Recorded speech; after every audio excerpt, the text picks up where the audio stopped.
हरे कृष्णा। मैं हूं डॉक्टर राकेश कुमार और आप सभी का मेरे चैनल द स्पिरिचुअल वैक्सीन में स्वागत है। आज हम लोग चर्चा करेंगे कि भगवान शिव के बारे में, क्योंकि हमेशा ये कन्फ्यूजन रहता है कि शिव तत्व क्या है। तो हम सबसे पहले उल्लेख करना चाहेंगे श्रीमद् भागवतम का श्लोक है कि निम्नगानाम यथा गंगा देवानाम अचितो यथा वैष्णवानाम यथा शंभु पुराना नाम इदम तथा। इससे बोला गया है कि निम्नगा नाम यथा गंगा, सभी नदियों में सबसे महत्वपूर्ण क्या है? गंगा नदी। और देवानाम अच्युतो यथा, सभी देवताओं में सबसे प्रमुख कौन है? अच्युत मतलब भगवान कृष्ण। वैष्णवा नाम यथा शंभु, भगवान शिव सबसे बड़े वैष्णव है। वैष्णव वो होते हैं जो भगवान कृष्ण और विष्णु तत्व के उपासक होते हैं। वैष्णवा नाम यथा शंभु पुराना नाम इदम यथा, सभी पुराणों में श्रीमद् भागवत पुराण सबसे प्रमुख है। क्योंकि क्या है, श्रीमद् भागवत पुराण व्यासदेव जी द्वारा जब वो आध्यात्मिक तौर से पूरे मेच्योर हो चुके थे, 17 पुराण वो लिख चुके थे, और वो लिखने के बाद भी वो बहुत प्रसन्न नहीं थे। तो वो अपने गुरु नारद जी के पास जाते हैं और अपनी दुख का कारण बताते हैं। तो फिर नारद जी लिटरली उनको डांटते हुए बताते हैं कि आपने अभी तक जितने पुराण लिखे हैं उसमें भगवान कृष्ण का डायरेक्ट चर्चा आपने नहीं किया। आप जाइए एक ऐसा पुराण लिखे जिसमें डायरेक्ट चर्चा हो, उसमें कोई कन्फ्यूजन नहीं। तब उन्होंने जो है व्यासदेव जी फिर जाके तपस्या किए बद्रीनाथ में, और उसके बाद उन्होंने जो है श्रीमद् भागवत पुराण की रचना की। तो श्रीमद् भागवत पुराण करके बोला कि भगवान शिव कौन है? वैष्णवा नाम यथा शंभु। तो सभी वैष्णव में सबसे प्रमुख वैष्णव कौन है? भगवान शिव। और जैसा हम सब जानते हैं कि भगवान कृष्ण का जो फॉर्म महाविष्णु है, उनसे सबसे पहले उत्पत्ति ब्रह्मा जी की होती है, और ब्रह्मा जी के 4 हेड से शिव जी की उत्पत्ति होती है। जबकि शिव जी जो हैं वो ईश्वर तत्व हैं, लेकिन वो कंप्लीट ईश्वर तत्व नहीं है। शिव जी ईश्वर तत्व और जीव तत्व के बीच में, वो कंप्लीट ईश्वर तत्व नहीं है, कंप्लीट जीव तत्व। जैसे ब्रह्मा जी जीव तत्व हैं, भगवान कृष्ण 100% ईश्वर तत्व है, लेकिन शिव जी ईश्वर तत्व और जीव तत्व के बीच का तत्व। और शिव जी को बोला गया है भागवतम पुराण के पहले स्कंद के बताया गया है कि भगवान शिव कौन है? भगवान कृष्ण के तमोगुण के अवतार है।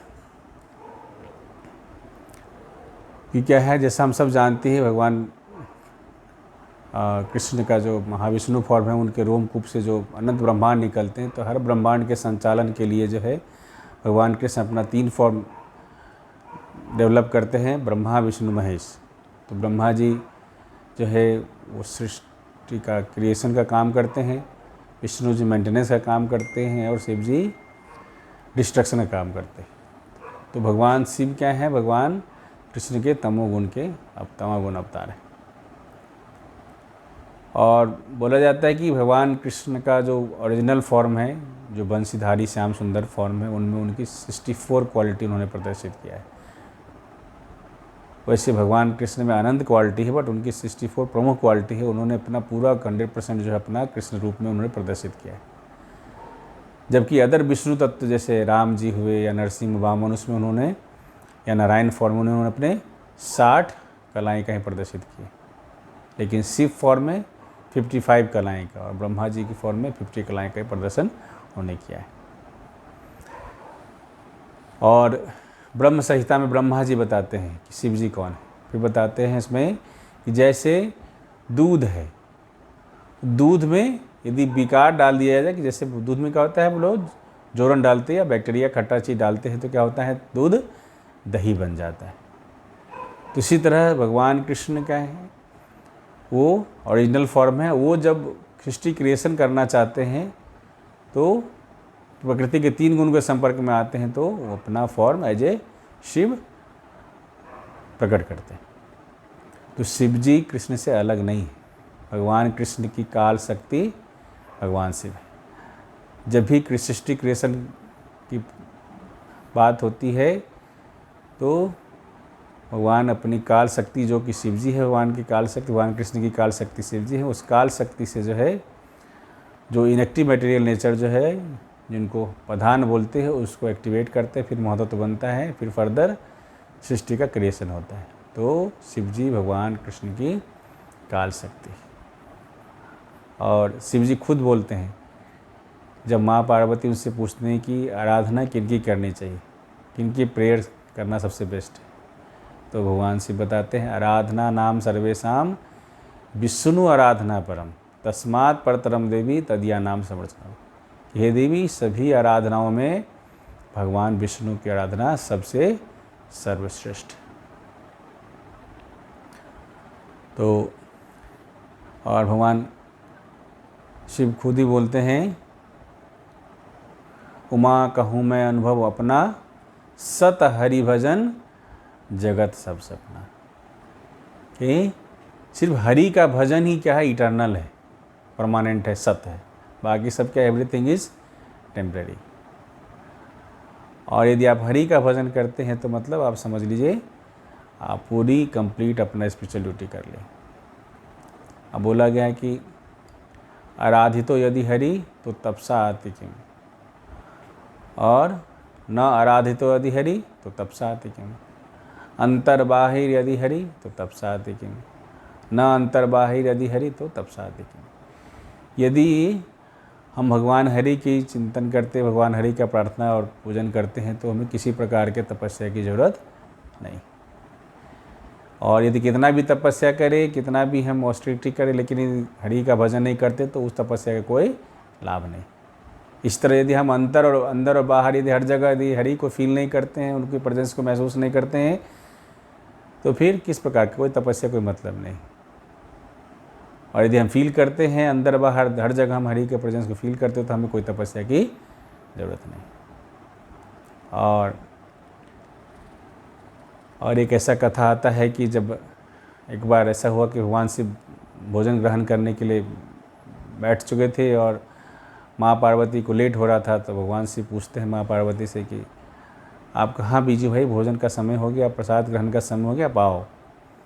तो माँ पार्वती बोलती कि मुझे विष्णु सहस्त्र नाम का पाठ करना है, फिर मैं प्रसाद ग्रहण करूँगी। तो भगवान शिव बोलते हैं, राम रामेति रामेति रमे रामे मनोरमे सहस्त्र नाम तुल्यम राम नाम वरदानम। तो बताते हैं कि राम जो भगवान विष्णु का सहस्त्र नाम जो है, 1000 नाम है, उनका लेने का जो लाभ है वो सिर्फ एक बार राम बोलने से वो लाभ मिल जाता है। और अन्य पुराण में वर्णन ऐसा है कि आप एक बार कृष्ण नाम लेते हैं तो 3 बार राम लेने का जो लाभ है वो लाभ सिर्फ एक बार कृष्ण नाम लेने से आपको मिल जाता है। मतलब एक बार कृष्ण नाम लेने से आपको 3000 विष्णु नाम जो लेंगे उसका जो लाभ होता है, आध्यात्मिक लाभ होता है, वो सिर्फ एक बार आपको सिर्फ एक बार कृष्ण बोलने से वो लाभ मिलता है। तो फार्मूला ये हुआ कि एक बार कृष्ण का नाम 3 बार इक्विवेलेंट टू 3 बार राम का नाम इक्विवेलेंट टू 3000 विष्णु का नाम। इस शास्त्र के निर्देश है। अच्छा, नाम में कोई अंतर नहीं है, राम कृष्ण कोई और विष्णु में कोई अंतर नहीं है तत्व वाइज, लेकिन नाम का फर्क पड़ता है। तो शास्त्रों का निर्देश है कि जो कृष्ण नाम है that is the most powerful. इसलिए तो फिर भगवान शिव इस तरह से माता पार्वती को इंस्ट्रक्ट करते हैं कि आप राम का नाम लेते हैं तो आपको एक बार नाम लेने से जो सहस्त्र नाम भगवान विष्णु का नाम लेने का जो लाभ है वो आपको फ़ायदा मिल जाता है। तो इस तरह से शिव जी राम नाम को ग्लोरीफाई करते हैं। और भगवान शिव हमेशा जो ध्यान लगाते हैं भगवान कृष्ण के ऊपर ध्यान लगाते हैं, राम जी के ऊपर ध्यान लगाते हैं। वो हमेशा रामायण का कथा का श्रवण करवाते रहते हैं, सुनते रहते हैं, कथा करते रहते हैं। श्रीमद् भागवतम पुराण की कथा हमेशा करते रहते हैं। लेकिन ये कन्फ्यूजन आ जाता है कि सीरियल के माध्यम से कन्फ्यूजन होता है कि नहीं, रामायण सीरियल में तो ऐसा है कि राम जी शिव जी की पूजा कर रहे थे, तो फिर शिव जी ज़्यादा बड़े हुए। या फिर बहुत लोग बोलते हैं कि नहीं, शिव पुराण में बोला गया है कि शिव जी सबसे प्रमुख गॉड है। तो जो उन्होंने 18 पुराण लिखा, वो शिव पुराण पहले लिख चुके थे। वो जो लिखने वाले खुद ही पूरा लिखने के बाद खुद ही सेटिस्फाइड नहीं है, तो हम लोगों का तो बात ही छोड़ दीजिए। इसलिए जो श्रीमद् भागवत पुराण का जो कंक्लूजन है, एते चांस कला पुंसा कृष्णास्तु भगवान से, that is the ultimate authority. और जहाँ तक बात है रामायण सीरियल की बात है, तो रामायण सीरियल में जो दिखाया गया है कि राम जी शिव जी की पूजा करते हैं। तो देखिए ऐसा है कि आप इसको इस तरह से हम लोग समझ सकते हैं कि जैसे पिताजी हैं और बच्चे, तो ज़्यादा सेवा कौन किसका करता है? तो देखा है तो ज़्यादा सेवा पिताजी बच्चे का ही सेवा करते हैं। बट इसका ये मतलब नहीं कि जो बच्चा जो है पिताजी से सुपीरियर हो जाएंगे, नहीं। अब ऐसे देखा गया है तो भगवान कृष्ण बोलते कि हम भक्त पराधीन हो, और भगवान शिव क्या है? सबसे सर्वश्रेष्ठ वैष्णव है। इसलिए अपने भक्त का सम्मान करना, भक्त के प्रति अटैचमेंट होना, ये सामान्य बात है। इसलिए हम सबको कोई कन्फ्यूजन होना चाहिए कि यदि राम जी ने शिव जी की प्रार्थना की तो मतलब शिव जी उनसे बड़े हो गए, नहीं। सभी शास्त्र का निर्देश है कि नहीं, भगवान कृष्ण क्या है? ईश्वर परम कृष्ण सच्चिदानंद विग्रह अनादिरादिर गोविंदा सर्व कारण कारणा। और ऐसा आगे भी कई कथा आते हैं, जैसे कि भस्मासुर एक राक्षस था जिन्होंने शिव जी की बहुत प्रार्थना की, उनकी बहुत तपस्या की, और लास्ट में वरदान क्या मांगता है कि हमको ऐसा वरदान दीजिए कि हम जिसके सर के ऊपर हाथ डाले वो क्या भस्म हो जाए, जल जाए, ख़त्म हो जाए। तो शिव जी तो आशुतोष हैं, तो उन्होंने दे दिया, ठीक है चलो ओके। जब आशीर्वाद मिल गई तो उन्होंने देखा कि माँ पार्वती बगल में बैठी हैं शिव जी के बगल में। तो राक्षस की प्रवृत्ति होती है कि हमें जो है बस हम जो है भगवान का जो है सब हमारा बोले, हम भगवान बन जाए। तो उन्होंने बोला ठीक है भगवान आपने आशीर्वाद दिया, तो मैं थोड़ा ट्राई करना चाहूँगा कि ये तो आशीर्वाद सही है कि नहीं, तो मैं आप ही सोच रहा हूँ कि ट्राई कर लूँ। तो फिर अब शिव जी मतलब लफड़ा फंस गए, ठीक है क्या चक्कर है। उन्होंने फिर भगवान विष्णु की हेल्प ली, भगवान कृष्ण की हेल्प ली। उन्होंने फिर भगवान कृष्ण अपना लीला के माध्यम से ऐसा किया, डांस किया कि हाथ जो है खुद उसको बोला कि मैं ऐसे करता तो मेरा फॉलो करो। अपने माया शक्ति प्रभाव से भगवान कृष्ण को इस तरह से डांस कराया, इस तरह से लीला कराया कि वो जो भस्मासुर था अपना हाथ अपने सर पे खुद रख लिया और खुद भस्म हो गया। तो इस तरह से भस्मासुर की कहानी भगवान कृष्ण की मदद से वो ख़त्म होती है। और आगे भी कहा बानासुर की कथा आती है। बानासुर एक राक्षस था जिनके 1000 भुजाएं थी। वो भगवान शिव का बहुत बड़ा भक्त था, और उस बानासुर को लेकर के भगवान कृष्ण और शिव जी में डायरेक्ट लीला के माध्यम से लड़ाई होती है, लेकिन अल्टीमेटली विजय किनकी होती है? अल्टीमेटली विजय होती है भगवान कृष्ण की विजय होती है। इसी तरह रावण को देखा जाए, रावण भगवान शिव का बहुत बड़ा भक्त, लेकिन जब रावण और राम जी के आमना सामना हुआ तो शिव जी रावण की रक्षा नहीं करे, क्योंकि उन्हें पता था कि ये रावण ने पंगा किन से लिया है? हमारे आराध्य देव से पंगा लिया। इसी तरह और कथा आती है मोहिनी अवतार। वैसे भगवान शिव बहुत ही बड़े वैष्णव हैं, उनके सभी इंद्रियों पर उनका कंट्रोल है, इसमें कोई डाउट नहीं है। लेकिन जब भगवान कृष्ण जब मोहिनी अवतार लेते हैं, मोहिनी लीला करते हैं, तो भगवान शिव भी उनके प्रभाव में आ जाते हैं, मोहित हो जाते हैं। तो इस तरह से मोहिनी अवतार में जो है भगवान शिव भगवान कृष्ण के से भी मोहित हो जाते हैं।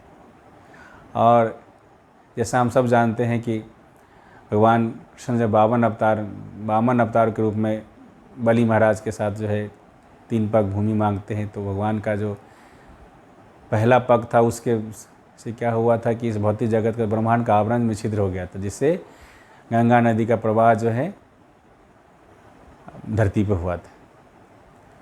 और उस गंगा नदी का प्रवाह का जो भगवान वामन देव के चरण से गंगा की उत्पत्ति हुई है। और उस गंगा नदी की प्रभाव इतना तेज था कि कौन संभाले, तो भगवान शिव भगवान पूरे गंगा के प्रवाह को अपने जटा में बांध के रख लेते हैं। तो जो गंगा जिनकी उत्पत्ति भगवान वामन देव भगवान कृष्ण के चरण कमलों से होती है, उनको भगवान शिव अपने सर पे धारण करते हैं। तो इस तरह से हम देख सकते हैं कि भगवान शिव भगवान कृष्ण कितने बड़े भक्त हैं। और इसलिए हम सबको यहाँ पे कोई कन्फ्यूज़न हमें नहीं होना चाहिए कि कई बार हमें कन्फ्यूज़न होता है कि शिव जी सबके सोर्स है, बट ऐसा नहीं। सभी के सोर्स कौन है? भगवान कृष्ण है। तो और आगे इस तरह से और भी कथा आती है कि भगवान शिव जब ऐसे शंकराचार्य जाते हैं, क्योंकि जब महाराज परीक्षित को जब श्राप दिए थे श्रृंगी ऋषि ने, तो उसके बाद ब्राह्मणों की जो है बहुत सारा उनका पहले के युग में ब्राह्मण बहुत पावर हुआ करते थे। उनकी इतनी शक्ति थी कि वो अपने मंत्र के शक्ति से कुछ भी कर सकते थे। लेकिन जब महाराज परीक्षित जो भगवान कृष्ण के बहुत शुद्ध भक्त थे, उन्हें श्राप देने के बाद धीरे धीरे ब्राह्मणों की जो पावर थो वो डिक्रीज होना शुरू हो गई, प्लस ब्राह्मणों में शुद्धता का भी अभाव होता गया। तो लोगों ने क्या किया? वेद के नियमों का उल्लंघन करना शुरू किया। वेद में जबकि कुछ रिस्ट्रिक्शन के साथ जो है बलि का प्रोविज़न किया गया है, लेकिन उस समय लोगों ने बलि को वेद के बेसिस पे बहुत ही ज़्यादा लार्ज स्केल पे करना उन्होंने शुरू कर दिया था। तो फिर अल्टीमेटली भगवान को फिर एज ए बुद्ध अवतार लेके आना पड़ा और उन्होंने फिर इस बलि प्रथा को पूरा बंद कर दिया और वेद को नकार दिया।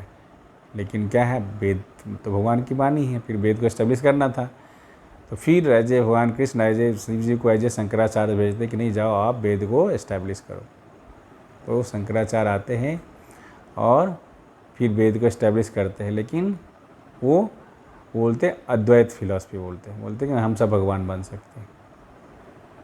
वैष्णवा फिलॉसफी को अपोज करते हैं, जबकि अपने लीला के माध्यम से करते हैं, जबकि भगवान शिव इतने बड़े वैष्णव है। तो फिर वो अलग स्टोरी है। तो जब ऐसे शिव जी जब ऐसे शंकराचार्य आते हैं तो क्या बोलते हैं? भज गोविंदम गोविंदम भजो मूढ़मते, अरे मूर्खों गोविंद को भजो। और फिर आगे बोलते हैं, गीता महात्म्य बोलते हैं शंकराचार्य, एकम शास्त्रम देव की पुत्र गीतम, कि एक शास्त्र कौन सा है? देव की पुत्र गीता, मतलब श्रीमद् भगवद गीता। एको देव देवकी पुत्र एव, एक देवता कौन हो? देवकी पुत्र एव, देवकी का पुत्र भगवान कृष्ण। एको मंत्र से तस् नामानि यानी, एक मंत्र कौन हो? भगवान कृष्ण का नाम, हरे कृष्णा कृष्ण कृष्ण हरे हरे, हरे राम राम राम हरे हरे। और कर्मापि एकम तस्य देवस्य सेवा, हम सबका एक ड्यूटी, प्रिंसिपल ड्यूटी का होना चाहिए, उस देवता भगवान कृष्ण की सेवा करना। और सेवा कैसे करना है हम सबको? कलयुग में सेवा करने का सबसे सर्वश्रेष्ठ माध्यम जो है भगवान का नाम लेना। हरे कृष्णा कृष्णा कृष्णा हरे हरे, हरे राम राम राम हरे। और इसी तरह आगे आती है श्रीमद् भागवतम के 4 स्कंद में रुद्र गीत के माध्यम से भगवान शिव भगवान कृष्ण को क्वालिफाई करते हैं। भगवान शिव जो राजा प्रचिन बरही के पुत्र थे, 10 पुत्र, इनको प्रचेताय बोला था, उनको उनके पिताजी ने आदेश दिया था कि राज्य ग्रहण करने से पहले आप सब जाके भगवान की भक्ति करो, आप वन में जाके भगवान कृष्ण की भक्ति करो। तो रास्ते में शिव जी मिलते हैं, क्योंकि शिव जी क्या सबसे बड़े वैष्णव है, तो जहाँ भी उन्हें लगता है भगवान कृष्ण की भक्ति करने को जा रहा है तो उन्हें वो बहुत प्रिय है। और शिव जी उस चर्चा के दौरान बोलते हुए कि मुझे भगवान कृष्ण के जो भक्त हैं मुझे बहुत प्रिय है। और उसी कथा हम बताते हैं कि कोई भी जो व्यक्ति है यदि 100 वर्षों तक वर्णाश्रम नियम जो है उसका पालन यदि ढंग से करता है तो उसे ब्रह्मा जी का पोस्ट मिलता है। और उससे 100 गुना यदि ज़्यादा तपस्या करता है तो उन्हें शिव जी का लोक प्राप्त होता है। और उससे भी 100 गुना यदि ज़्यादा तपस्या लोग करता है तो बैकुंठ लोक भगवान कृष्ण का लोक प्राप्त होता है। और इवन ब्रह्मा जी और शिव जी भी जो है भगवान कृष्ण लोक बैकुंठ लोक जाने के लिए प्रयासरत रहते हैं।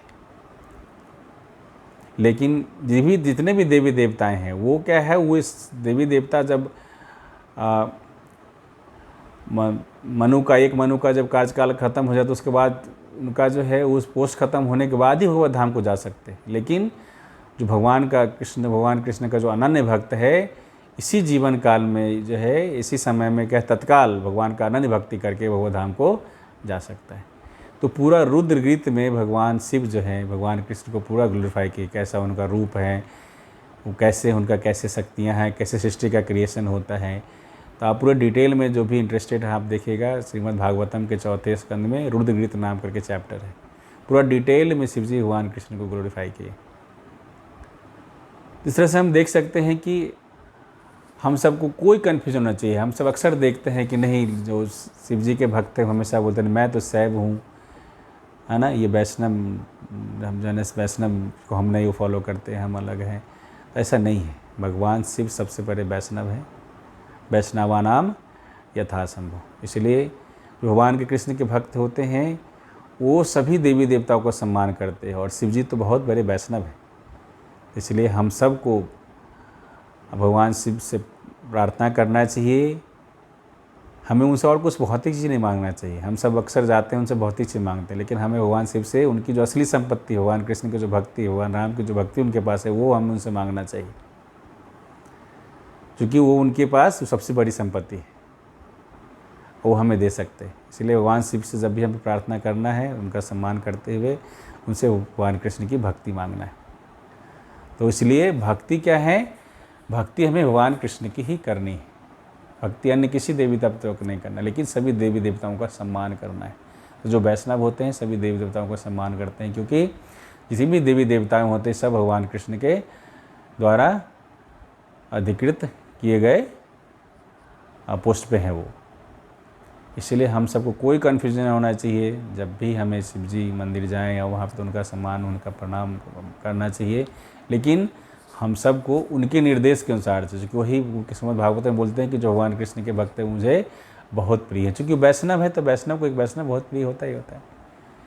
इसलिए हम सबको भगवान कृष्ण की भक्ति करना है। बाकी सभी देवताओं, चाहे शिव जी हों, ब्रह्मा जी हो, माँ दुर्गा हो, सबका, सभी देवी देवताओं का सम्मान करना है, लेकिन भक्ति सिर्फ भगवान कृष्ण की करनी है। तो आप सबसे अनुरोध है, और जो भक्ति करने का जो माध्यम है इस कलयुग में सबसे सरल है, सिर्फ भगवान का नाम लेना है।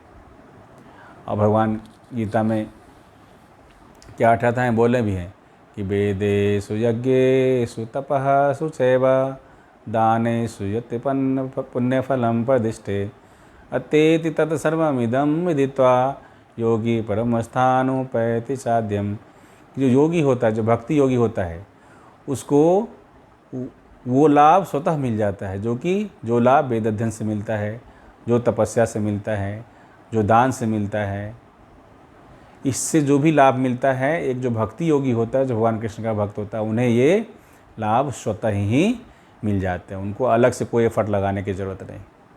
और जैसा हम पहले भी चर्चा कर चुके हैं कि भगवान कृष्ण की भक्ति करना पौधे के जड़ में पानी डालने के जैसा है, अपने भोजन को पेट में, स्टमक में डालने के जैसा है। जैसे हम भोजन स्टमक में डालते हैं, पोषण पूरे शरीर का हो जाता है।